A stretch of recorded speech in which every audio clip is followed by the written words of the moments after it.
Bonjour à tous et bienvenue pour une nouvelle vidéo Maraprod. Alors aujourd'hui on va voir comment sculpter un casque sur cette petite figurine. C'est l'occasion de faire un petit tuto sculpture avec donc toujours du Magic Sculpt et donc de voir comment on peut réaliser un casque si jamais il vous manque une pièce détachée. Et donc là on va travailler sur des Shadespire, hein, donc des gardes sépulcraux du jeu Warhammer Underworld Shadespire qui a depuis changé de nom pour devenir Underworld je crois, ou un truc comme ça. Alors voilà, j'ai craqué, hein, j'avais dit que je me lançais pas forcément dans un nouveau jeu, mais bon là les petites figurines c'est vrai que c'est assez avantageux, hein, le pack il est pas si cher que ça, il y a tout qui est dedans pour pouvoir commencer à jouer, au moins des débuts de partie, puisque après il faut quand même compléter avec quelques cartes. Par contre, comme d'habitude, donc là on voit on va dire l'équipe de base que j'aime beaucoup parce que c'est très archétypal, je veux dire, du mort-vivant de base. Par contre, le thème général, en fait, il est très bien de base, hein, je veux dire, mais par rapport à ce que moi j'avais envie, c'est-à-dire j'ai un schéma de couleur particulier que je veux développer ensuite, et sur certaines pièces, en fait, il n'y a pas assez d'armure. Donc du coup, j'avais besoin déjà d'avoir juste le chef avec la tête nue, qu'il a déjà, mais il n'a pas de couronne. Donc en fait, j'ai échangé celle-là, donc en coupant juste au-dessus de la mâchoire supérieure, pour juste échanger les hauts des crânes. Donc juste, enfin vraiment que le crâne, et j'ai laissé la mâchoire inférieure collée au truc. Donc j'ai échangé ces deux-là, et puis ensuite j'ai mis un casque à tout cela. Sauf que j'ai pas assez de pièces détachées, donc il m'en manque un, celui qui sort de terre là, qui n'a pas de casque. Donc c'est l'occasion d'en sculpter un. Et j'ai également modifié beaucoup celui qui avait la faux parce que de manière générale, alors oui, c'est des morts vivants, ça représente la faucheuse et tout, mais j'ai toujours trouvé ce type de figurine assez ridicule, notamment en combat. Si vous avez déjà fait du combat médiéval, alors je sais que c'est pas donné à tout le monde, mais moi je fais un peu de reconstitution à côté. Vous pouvez pas vous battre avec une faux, hein, c'est pas du tout pratique, donc c'est un peu débile et j'avais envie d'une hache longue comme ça. Puisque de toute façon vous ne pouvez pas non plus changer trop le profil à Shadespire, donc il fallait quand même que la figurine reste un petit peu identifiable. Et puis je trouvais ça ridicule aussi le côté capuche de sa tête. Alors pas toute seule je veux dire, mais il aurait fallu que l'ensemble du thème soit le même, alors que là le fait que lui il ait une capuche et que tous les autres ils soient plus ou moins guerriers, c'était pas terrible. Donc on verra pas la suite de la conversion par exemple au niveau de tout ce que je vais rajouter, parce que là il y a des petites sangles à rajouter, puis peut-être un peu plus d'armure, parce que en fait c'est ça, je veux travailler un peu les armures au niveau de mon schéma, donc j'ai besoin d'avoir plus de plate. C'est pour ça que j'ai rajouté des petits boucliers. Alors ça c'était une pièce, une vieille pièce d'un bouclier, je pense nain, avec une vieille peinture dessus, mais qui de toute façon va disparaître une fois que ça sera bombé. Une ancienne épée, un petit casque qui vient des anciens gardes des cryptes je crois. Et puis voilà, une vieille hache où je dois faire le raccord ici avec un petit peu de pâte. Et sinon, la seule figurine que j'ai pas convertie, donc c'est celle-là, parce que celle-là, elle me paraissait parfaite. En fait, c'est ce type-là que je veux travailler de soldat, c'est-à-dire bien armuré, avec encore beaucoup de pièces d'armure dessus. Le bouclier au dos, il est parfait. Et puis les petits casques comme ça, un peu en ogive, comme les anciens casques médiévaux du 11e 13e siècle. Et donc comme ils n'en avaient pas, j'en ai rajouté un sur celui-là. Donc au niveau de la petite conversion, c'est des anciens casques, des vieux morts-vivants qui avaient des têtes complètement surdimensionnées par rapport au physique normal d'une figurine. Ici ils ont quand même fait plus fin. Donc j'ai coupé le crâne en dessous en gardant les petits éléments là, le nasal et puis les protections sur les côtés. Et puis ensuite j'ai coupé le crâne pour qu'on ait l'impression que le casque soit rentré un petit peu sur la tête. C'est exactement pareil pour ces deux-là. Sauf que celui-là, je lui ai abîmé le côté du casque, puisqu'il avait le côté du crâne abîmé.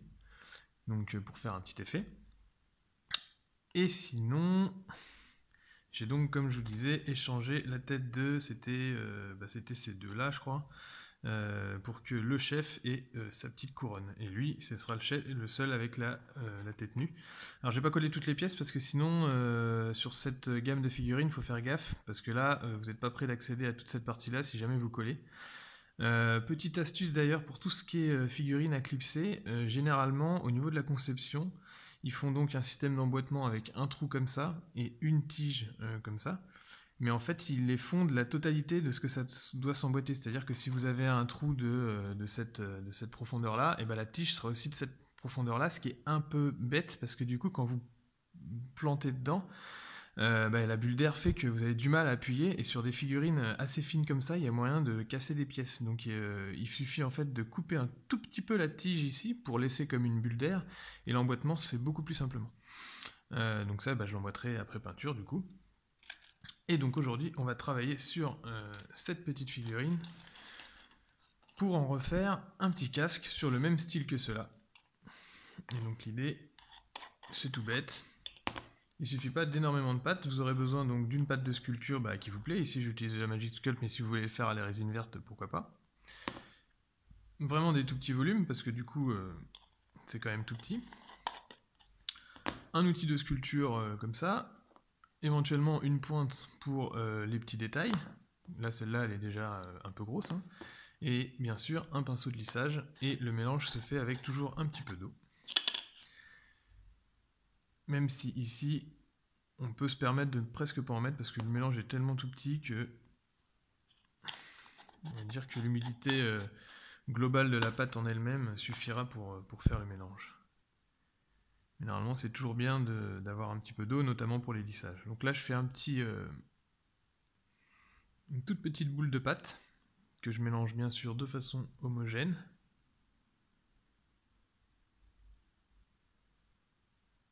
Comme ça. Et l'idée ça va être de partir d'une petite boule de pâte encore plus petite que celle-là. Parce que là je pense que même ça, pour le volume du casque, j'en ai bien sûr beaucoup trop fait. Et on va partir sur un volume en forme de goutte. C'est-à-dire que je fais quelque chose comme ça. C'est-à-dire pointu d'un côté et puis aplati de l'autre. Et je vais le mettre directement sur la figurine, sur sa tête, en enfonçant un peu. Et ensuite, il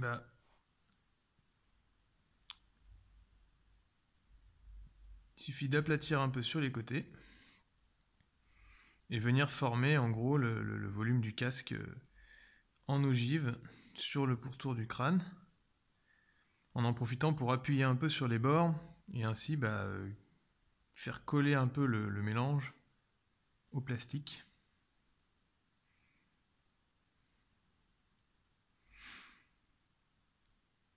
Alors pour ceux qui se demandaient, au niveau des rythmes de mes vidéos, donc je suis toujours à une vidéo par semaine, hein, généralement les jeudis, voire un peu plus quand je sors des vidéos de review les samedis, mais je suis en ce moment pas mal occupé par un boulot annexe que je prends de temps en temps. Et du coup, c'est pas du tout à côté de chez moi.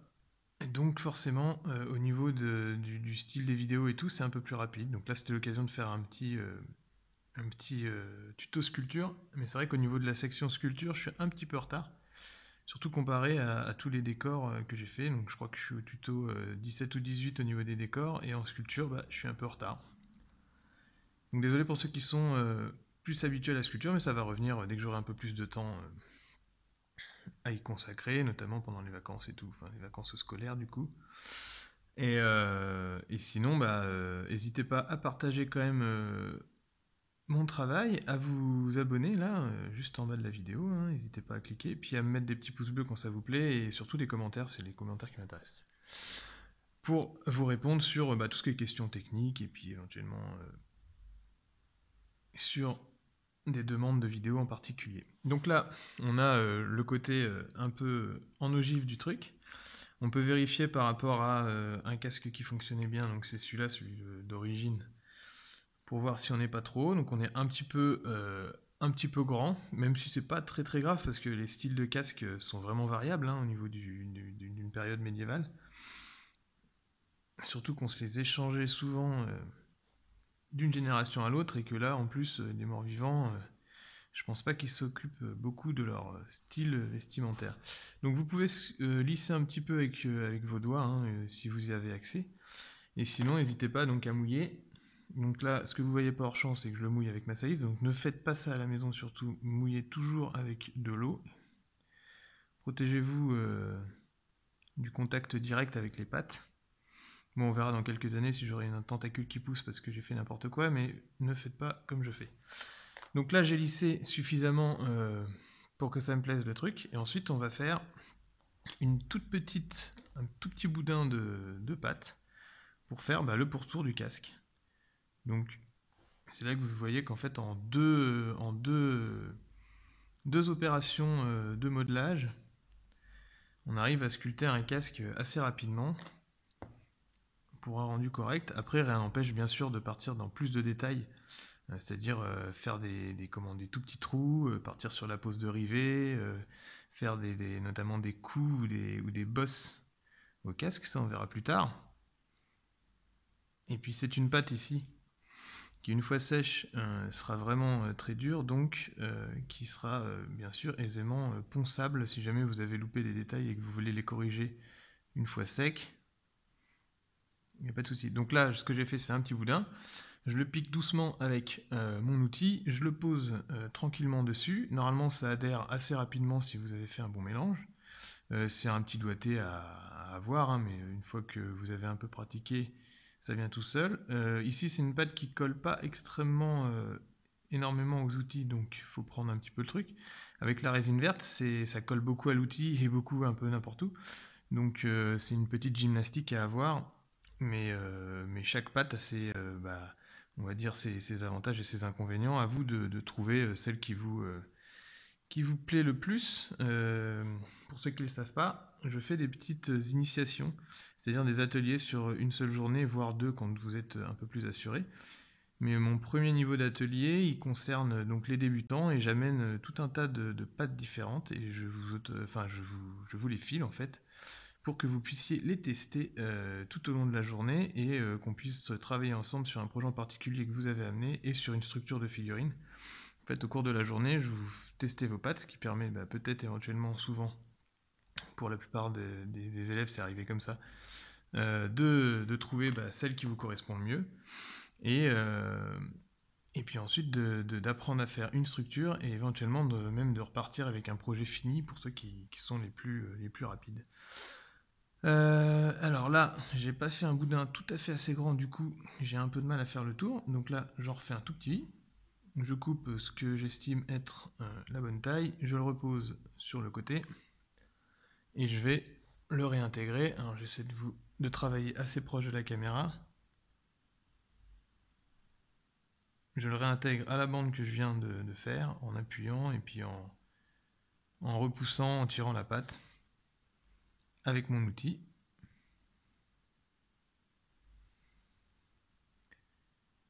Voilà, là on est derrière l'épée, alors je ne sais pas si vous voyez énormément, mais en gros, l'idée c'est de reformer le bord du casque qui correspond au renfort qu'il y a généralement sur le pourtour de ces casques-là. Si c'est pas assez fin au niveau de la pointe, on peut changer d'outil.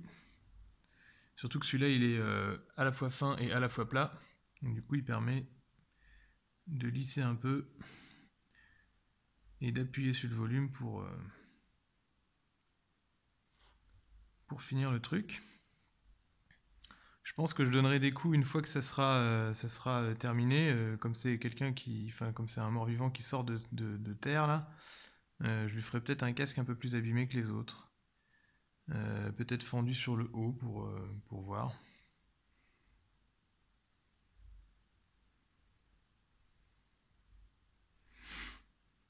Ça peut vous servir aussi à faire un bonnet de Père Noël, hein, il suffit de le courber, et puis voilà. Et donc là, je vais renforcer un tout petit peu le casque en faisant un fil qui va aller de l'avant et du milieu du casque jusqu'au haut. Comme s'il y avait une sorte de renfort qui a été posé sur le métal. Donc c'est un boudin qui est encore plus fin, que j'essaie de poser bien au-dessus de la bande qu'on vient de faire, et qui va jusqu'en haut.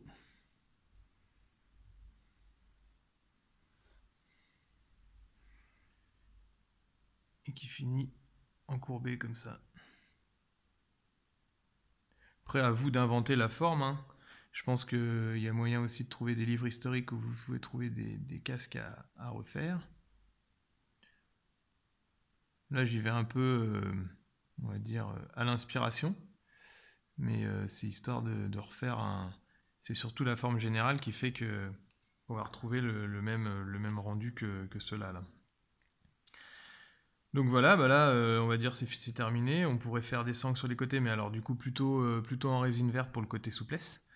Et puis sinon, il reste un tout petit peu de pâte, donc je vais faire quelques raccords sur ces figurines-là, et notamment sur une où le casque est un peu grand, c'est-à-dire, je crois que c'est celle-là, voilà, lui il est un peu haut, et du coup, ça vaut le coup de faire comme s'il avait un bonnet en dessous, une cale. Pour ceux qui connaissent comment on met les casques médiévaux, il y a une cale gambisonnée qui se met en dessous et qui permet d'amortir les chocs, donc on pourrait imaginer qu'il a ça.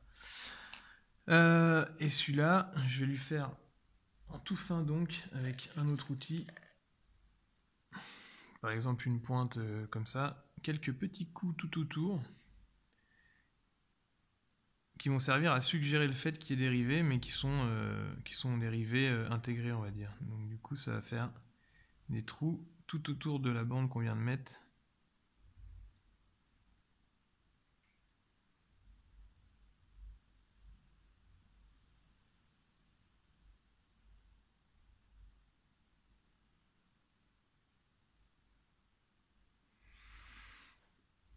Donc voilà pour ce casque. Donc c'est rapide, hein. Après les trous pourraient permettre de rajouter des rivets, alors des toutes petites billes de pâte que vous posez à l'intérieur du trou. Et puis après, une fois que ça sera sec, il ne faudra pas hésiter à lisser encore avec une petite lime et puis rajouter des coups. Donc je vous montrerai tout de suite après la figurine une fois qu'elle est sèche et que j'aurai opéré des coups à l'intérieur et peut-être des petits détails en plus. Donc j'espère que cette vidéo vous aura plu. Ça a été vraiment un petit tuto rapide, mais je pense que c'était intéressant de le voir. Ça fait toujours des petites choses à apprendre et puis des petites techniques que vous n'avez pas forcément l'occasion de voir en live. N'hésitez pas à vous abonner puis à partager ma vidéo et à me laisser un commentaire sur vos impressions. Et à bientôt pour d'autres projets modélisme et encore plus de figurines.